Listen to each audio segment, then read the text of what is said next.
Rumah sakit nomor 112, sebuah bangunan tua yang berdiri kokoh di pinggiran kota. Dulu, tempat ini adalah rumah sakit jiwa yang terkenal karena metode pengobatan kontroversialnya. Banyak pasien yang meninggal secara misterius di sana, meninggalkan cerita kelam yang terus menghantui tempat itu. Setelah ditutup puluhan tahun lalu, rumah sakit nomor 112 dibiarkan terbengkalai.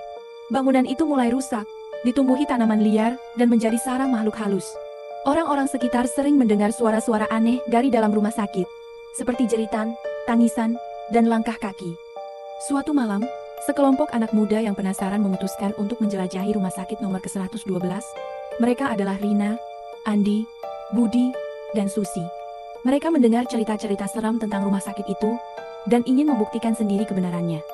Dengan membawa senter dan kamera, mereka masuk ke dalam rumah sakit melalui pintu belakang yang terbuka. Suasana di dalam sangat mencekam. Udara terasa dingin dan berat, seperti ada sesuatu yang mengawasi mereka. Dinding-dinding rumah sakit dipenuhi coretan-coretan aneh dan noda darah yang mengering. Saat mereka berjalan di lorong yang gelap, Rina tiba-tiba merasa ada yang menyentuh pundaknya. Dia menoleh, tetapi tidak ada siapa-siapa di belakangnya. Rina mencoba menenangkan diri dan melanjutkan perjalanan. Namun, kejadian aneh terus berlanjut. Andi melihat bayangan hitam melintas di ujung lorong. Budi mendengar suara bisikan di telinganya. Susi mencium bau busuk yang menyengat. Mereka mulai merasa tidak nyaman dan ingin segera keluar dari rumah sakit itu.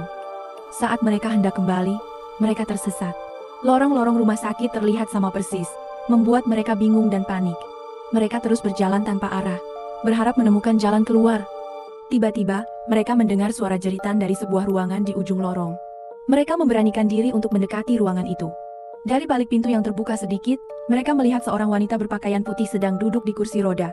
Wanita itu terlihat sangat pucat dan kurus, seperti mayat hidup. Wanita itu menoleh ke arah mereka dan tersenyum mengerikan. Kemudian, dia mulai bergerak mendekat ke arah mereka dengan kursi rodanya. Anak-anak muda itu berteriak ketakutan dan berlari menjauhi wanita itu. Mereka terus berlari hingga akhirnya menemukan pintu keluar. Tanpa menoleh ke belakang, mereka berlari sekencang-kencangnya meninggalkan rumah sakit nomor ke-112. Sejak saat itu, mereka tidak pernah lagi berani mendekati rumah sakit itu.